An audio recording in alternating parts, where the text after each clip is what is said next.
relevant information about the activities of the invading insurgents. He added that the president will also hold a town hall meeting with Benue citizens to discuss further on how to end the gory situation in the state. No fewer than 147 people were killed in the latest round of attacks in Yelewata near Makurdi, the state capital. The House of Representatives, through its Committee on Nutrition and Food Security, has commenced an investigation into the disbursement of the 1.12 trillion naira earmarked for the Anchor Borrowers Program. The probe also covered the disbursement of 215 billion naira by Nigeria Incentive-Based Risk-Sharing System for agricultural lending for agribusinesses and Bank of Industries payments of 3 billion naira to 22,120 smallholder farmers through the Agricultural Value Chain Financing Program. Speaking at the investigative hearing, Chairman of the committee, Chike Okafor, expressed concern that out of the 24 participating financial institutions that disbursed the ABP funds, lawmakers have evidence of only 9. Okafor said one of the key oversight mandates of the committee was to ensure the proper implementation of intervention programs by relevant government agencies in food security and nutrition. According to him, the creation of the committee is a legislative response to join forces with the executive arm of government and other stakeholders to make Nigeria a food secure and nourished society. The Joint Admissions and Matriculation Board has recommended tough penalties for 11 computer-based test centers and registrants involved in fingerprint irregularities during the registration for this year's Unified Tertiary Matriculation Examination. JAM Registrar Isiaq Oloyede made this known through his public communication advisor, Dr. Fabian Benjamin, after a brainstorming session with some critical stakeholders following a meeting with the affected CBT centers and registrants in Abuja. Benjamin said the measures, which still required the approval of the Minister of Education, Dr. Maruf Alausa, were intended to protect the integrity of the examination process. The glitch, which affected nearly 380,000 candidates in Lagos and 5 southeast states, as miscaptures or system errors during fingerprints capture led to inaccurate or missing biometric data, prompting Prof. Oloyede to publicly apologize in May after reviewing the affected centers. He said that 3 years the board will revisit the issue. If the registrant shown any remorse, such suspension could be lifted, and others who have registered less than 50 will be warned, and they will be required to write a letter of apology to the board after issuing a bond indicating that they will not be involved in such a thing again. The Joint Action Committee of Senior Staff Association of Nigeria and Non-Academic Staff University at the Nigerian French Language Village, Badagry, Lagos State, have decried exclusion from the 50 billion naira earned allowance. They expressed displeasure in a statement by SANU Chairman Mr. Wahab Ahmed and NASU Branch Chairman of the institution, Mrs. Ngozi Aminu. It should be recalled that the federal government recently released the funds for the payment of earned allowances to universities. The allowance is to be shared among university-based unions, including ASU, SANU, NASU, and the National Association of Academic Technologists. The Joint Action Committee of NASU and SANU at NFLV said the inter-university centers have been excluded from earned allowance payments since 2013 without justification. They therefore urged the Minister of Education to intervene and direct the NUC Executive Secretary and Accountant General to release the payments immediately. Now from sports, the Super Falcons provisional squad for the 2024 WAFCON tournament in Morocco will be released in the coming days after head coach Justin Madugu has submitted his list to the Nigeria Football Federation. Nigeria will be seeking a 10th continental title at the tournament, which will be played next month. Madugu's side are in Group B, where they will face Tunisia, Algeria, and Botswana. The Super Falcons will begin their quest for the title they last won in 2018 on July 6, with an opening Group B match against Tunisia at the Larbi Zaouli Stadium in Casablanca.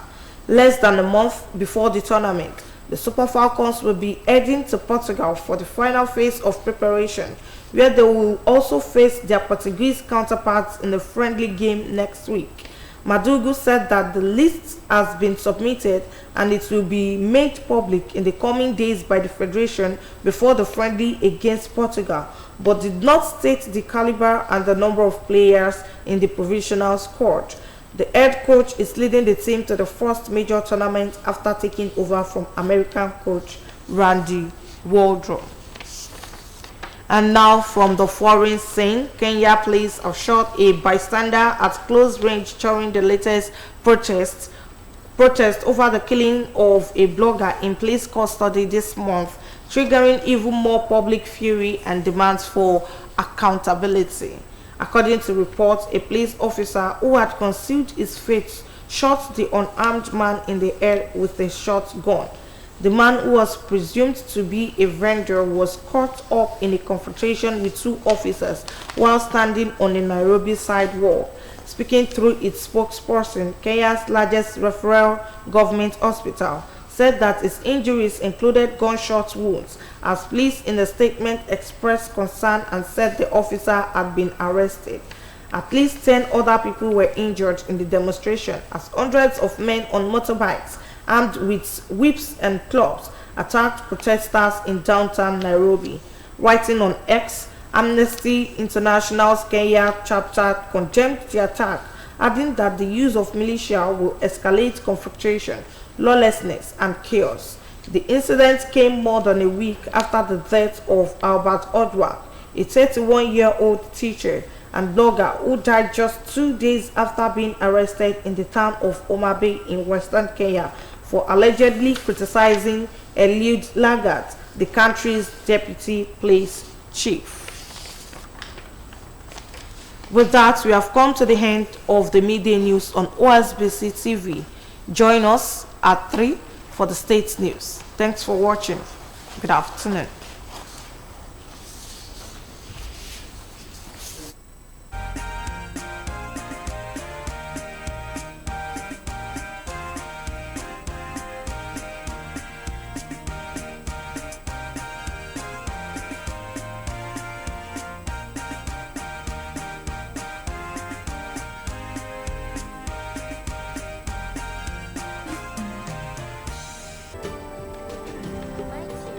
Production.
Ọ̀ṣun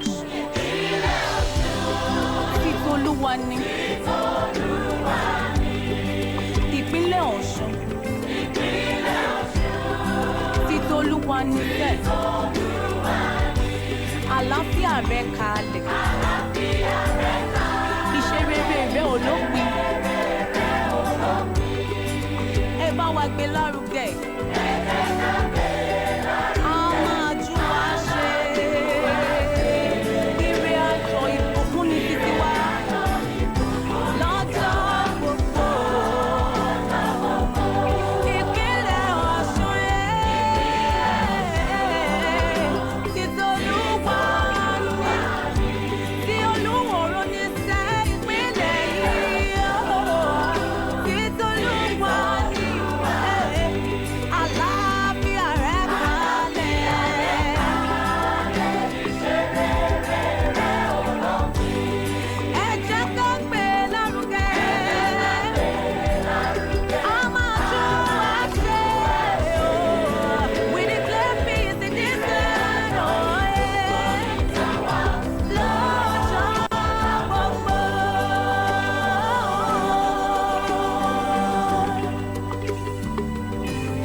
Kékeré sọ́hun kí lè ra wá bọ̀ wá sípò ohun gbogbo máa lọ létòlétò. Ìpínlẹ̀ Ọ̀ṣun ó yá gbàgbára Olúwa kí ìfẹ́ òtítọ́ ìfẹ́ ìṣẹ̀tàn gbógun wà sáàárín wa lórúkọ Jésù Olùgbàlà.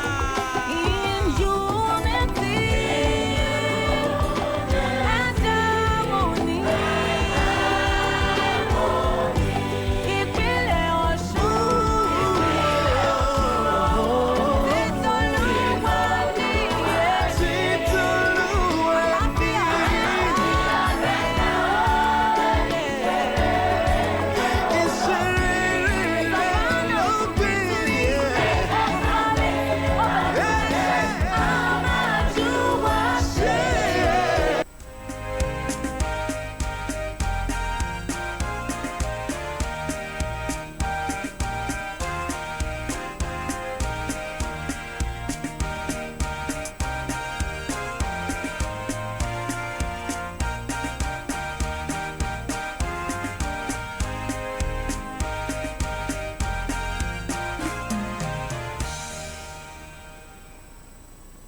Ẹ káàsán, ẹ sì kú iṣẹ́ látàárọ̀. Ìròyìn ọjọ́ kan rí Kẹ́misọ́lá Ògúndípẹ̀ lóníròyìn. Ààrẹ Bọ́lá Tinubu ti ṣàkàwé àjọ elétò ìdìbò INEC bíi igi lẹ́yìn ọgbà fún ìṣèjọba àwarawa.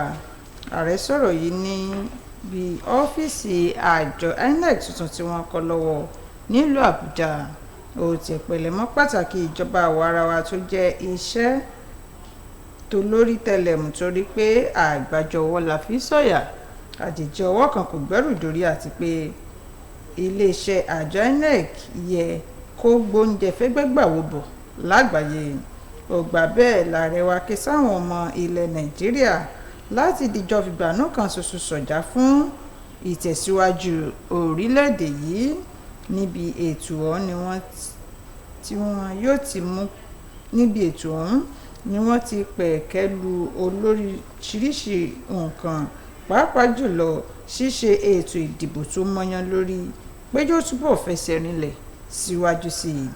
Níbi ètò ọ̀hún ni adarí ilé aṣòfin àgbà ilẹ̀ yìí Godswill Akpabio àti abẹnugan ilé ìgbìmọ̀ aṣojúṣòfin Abbas Tajudeen ti wà níkàlẹ̀.